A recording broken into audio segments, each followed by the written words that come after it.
Hi, welcome back. This week, as promised, we're going to go through some exercises that can progress you into doing that perfect pull-up. So we have a number of things that are going to work on scapular control, core control, and just general building of strength. So stay tuned and buckle up. Here we go.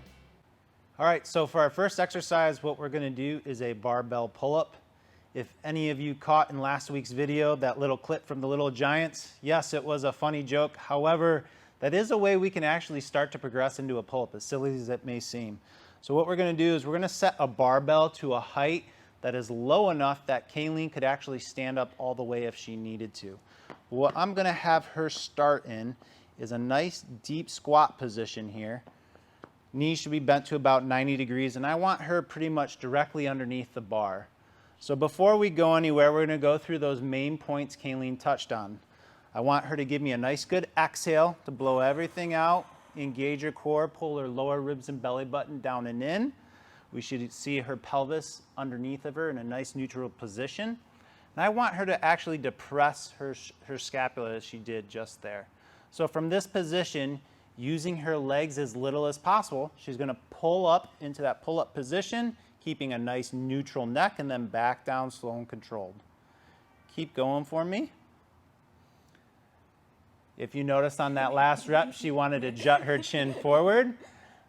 That is something we don't want to do. So if you're doing these reps and you're focused on just trying to get your chin over the bar, it places a ton of strain on your posterior neck, and you're going to kick in a lot of those neck muscles. Go ahead and relax. If you notice, that's something she struggles with, and pull-ups actually do give her a little bit of neck problems. So this is what we work on with Kayleen. But this is a great way to start. Here's a first exercise, and something you can pretty much do anywhere. If you're like, I don't have a pull-up bar, if you have a park near your house, I'm sure there's plenty of bars you can use there, even if it's on the jungle gym. Just kick the kids out of the way, whatever. They can come back and play later, maybe. Anyways, this is something you can do anywhere. So here's your first exercise to try. Okay, so the second exercise we're going to go into is just a hollow body hold, or Kayleen calls them scapular depressions. Tomato, tomato. Apparently she's right because we're married and that's just how it works. So the first thing we're going to have her do is we're going to actually have her get up on the bar here. And just as she talked about in the first video, what we're trying to hit here is a hollow body position. I have her facing away from the camera. Relax your shoulders for me so they can see that. Go ahead, depress now. So pull those shoulder blades down. Perfect. So that's what we're going for here, is that nice scapular depression. Give me a nice good exhale. Good. And all we're doing here is seeing if we can hold for somewhere between 10 to 20 seconds. Go ahead, relax. I'm going to have you spin around. We're going to do the same thing so they can see you facing the other way. Okay. So back up on the bar. Depress the scapula. Good. Nice, good exhale. And again, once we get into this hollow body position, trying to hold somewhere between 10 to 20 seconds. Don't get hung up on the amount of time.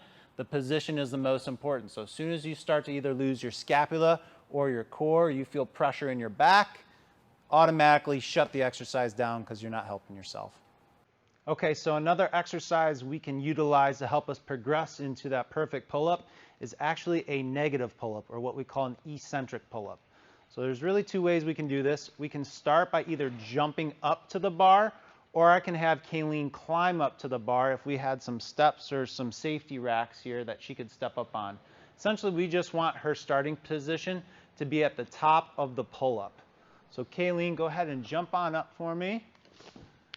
I'm going to help her not swing. She's going to lower down slowly for a count of 3 to 5. Go ahead, reset.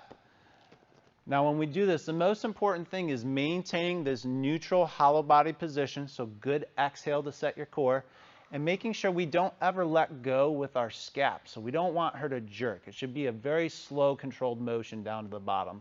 So in terms of number of reps, probably 3 to 5 is going to be all you can get. Let's try this again. Good. I'm going to stop her from swinging. Down, 2, 3, 4. Beautiful. So again, focus on nice neutral core position, hollow body, slow and controlled for a count of 3 to 5 seconds. See if you can do 3 to 5 reps. Good luck. All right, so the final exercise to help you progress and strengthen your pull-ups is actually an inverted row. Now in this situation, just for ease, we're using the TRX. There's a lot of knockoffs you can get at a lot cheaper price. The other thing you can use is a barbell or a bar at the park. You just have to adjust your feet to it. So go ahead and lean on back, Kayleen. We're going to show everybody what we're doing here. So before we go anywhere, again, as always, we want to get our core engaged. So nice, good exhale to do that. Every exercise is a core exercise if you haven't caught on yet. So we got our core nice and engaged. And when she pulls back, go ahead and pull. I want her shoulder blades to hug together, and I only want her to go until her elbows are about at her side. Go ahead, go back out. And then pull. Notice when she pulls, we're not getting extension through her back. Okay, so this is what we're trying to train ourselves to do. Pull while maintaining a rigid core. Most people, when they do rows or pull-ups, let's show us some bad reps going into the big extension here. Stick your chest out. Yeah, that's what they all say. Stick your chest out when you rows so we can destroy your front shoulder and you can go pay Ryan a lot of money to rehab you. Sounds good. Yeah, we don't want to do that. So nice neutral position. Now, if this gets easy, we're going to start walking our feet closer and underneath to get a little bit more of a dramatic angle. Kayleen went for a big jump there, but we want the same exact thing. Give me an exhale when you pull. That will help keep your core engaged. Here's some things for you guys to be working on. Building up your mid-trap, low-trap, rhomboids, lats, in conjunction with your core and glutes. Hope this helps. Best of luck trying this. Thanks for watching. Share it with a friend. Bye.